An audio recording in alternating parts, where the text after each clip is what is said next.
दोस्तों नमस्कार, मेरा नाम प्रशांत है और आप देखना शुरू कर चुके हैं आपका अपना खुद का चैनल खुद रंग। दोस्तों आज का ये वीडियो एक धमकी वाला है।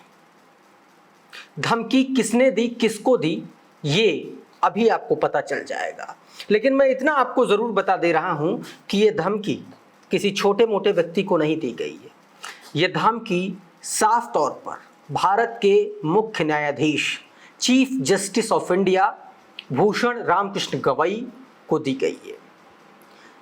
BR गवई साहब को धमकी दी गई है और साथ में उनकी तुलना बहुजन समाज पार्टी सुप्रीमो मायावती जी से की गई है और कहा गया है कि जैसे मायावती जी का अंत हो गया वैसे ही CJI chief justice of India BR Gavai साहब का भी अंत हो जाएगा। ये बात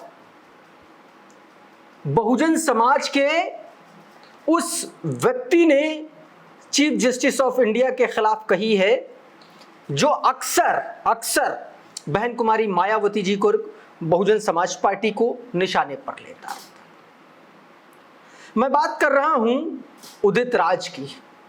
वही उदित राज जो किसी दौर में भारतीय जनता पार्टी के टुकड़ों पर पल रहे थे, वही उदित राज जो आजकल कांग्रेस के टुकड़ों पर पल रहे हैं, और वही उदित राज जो कल को अगर कोई 2 टुकड़े ज्यादा बढ़ा देगा तो उनके टुकड़ों पर पलने लगेंगे। मैं उन उदित राज की बात कर रहा हूं। नेताओं पर छींटाकशी चलती रहती है, बयानबाजी चलती रहती है, लेकिन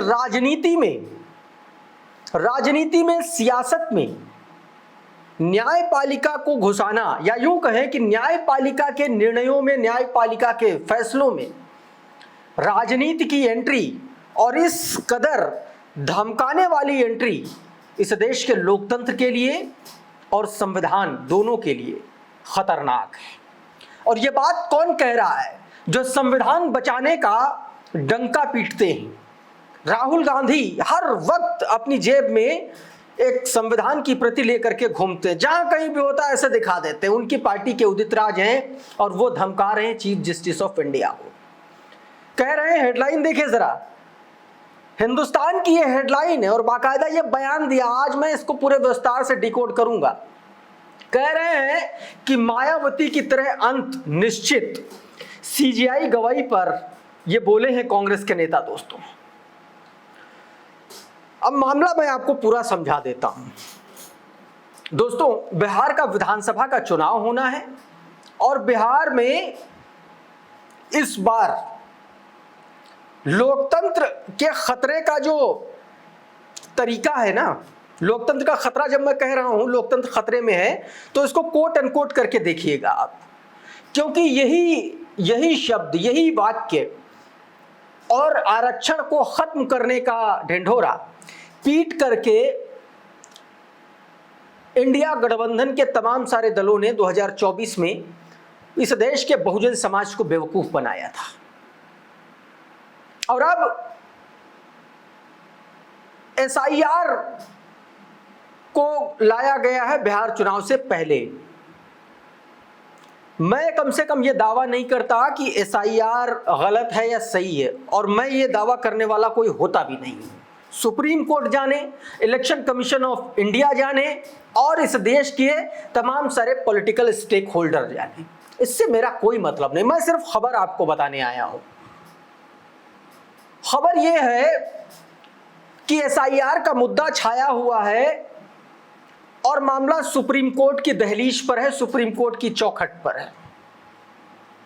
लेकिन उदित राज की पेट में मरोड़ इस बात की है कि SIR का मुद्दा खुद चीफ जस्टिस ऑफ इंडिया ने क्यों नहीं सुना, खुद CJI गवई ने क्यों नहीं सुना। इस बात की मरोड़ जो है उदित राज को है और इसी बात से हैरान परेशान है। उदित राज ने साफ तौर पर अपने एक्स पर कहा कि गवई जी जब CJI नहीं बने थे, ये लिखा है उन्होंने अपने एक्स अकाउंट पर। उन्होंने लिखा कि गवई जी जब CJI नहीं बने थे तो लोगों को बड़ी उम्मीद थी कि एक अम्बेडकराइट पहली बार बनने जा रहा है। वर्तमान हालात खराब होने के कारण आशा लगी थी कि इनके आने पर सुधार होगा। मौका मिला भी और चाहते तो मिनी अम्बेडकर बन सकते थे, लेकिन अब समय तेजी से भाग रहा है। एसआईआर के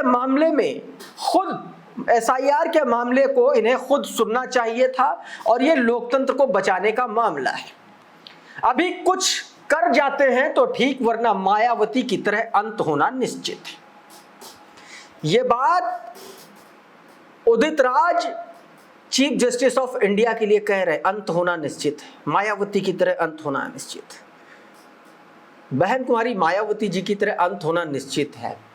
ये उन मायावती के लिए बोल रहा है जिनका इस देश में, जिनका नाम लिए, जिनका बिना नाम लिए इस देश की सियासत नहीं होती है।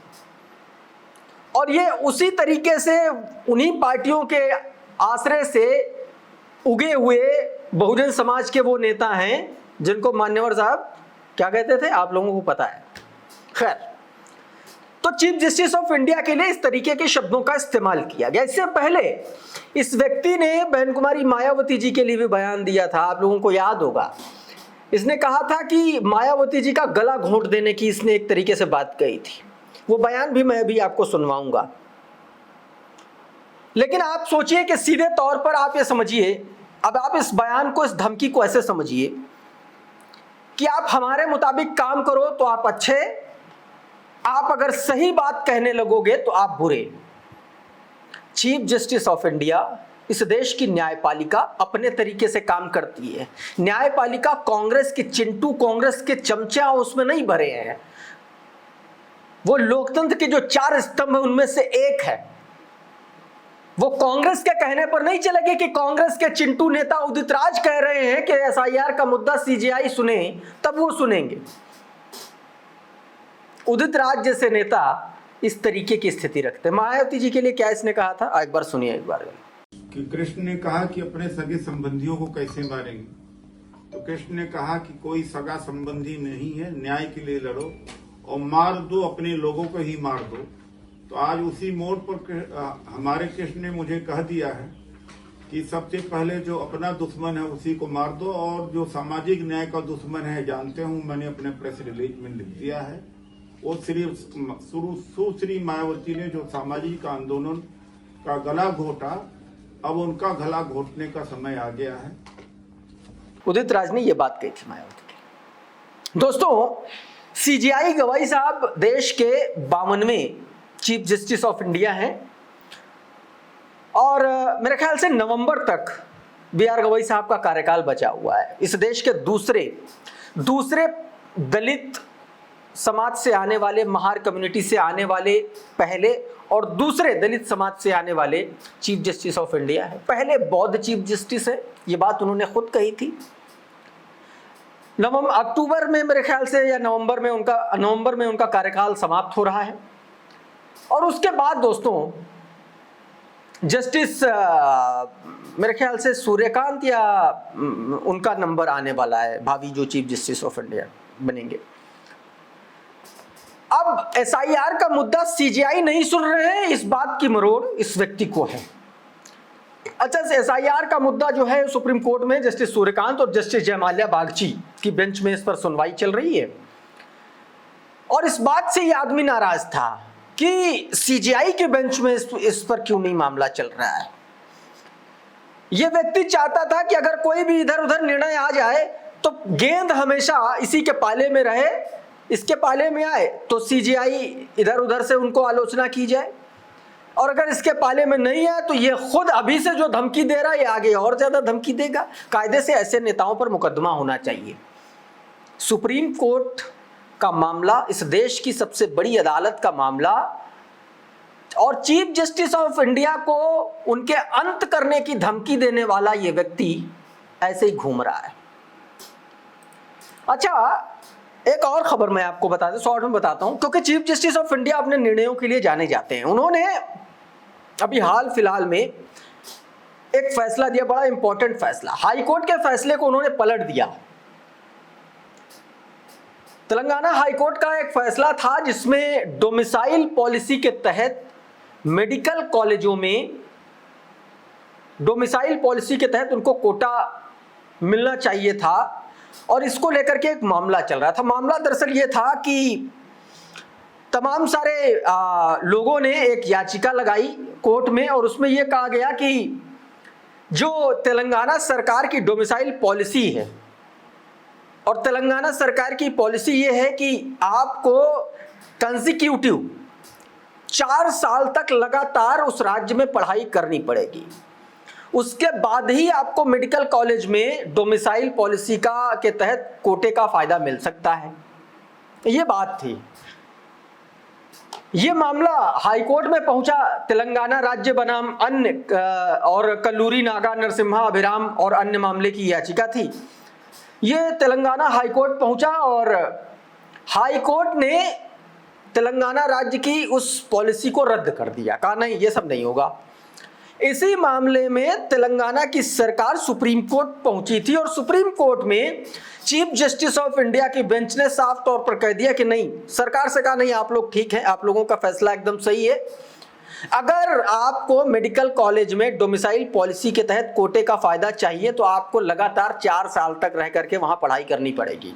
यानी कि अगर आप 12वीं के बाद मेडिकल कॉलेज में दाखिला लेना चाहते हैं तो आपको 8, 9, 10, 11, 12 यानी कि 9 से लेकर के 12 तक, 9, 10, 11, 12 ये 4 साल आपको वहां पर रह के पढ़ाई करनी पड़ेगी, तभी आपको डोमिसाइल पॉलिसी के तहत जो है वो एक तरीके से आपको उसका फायदा मिलेगा।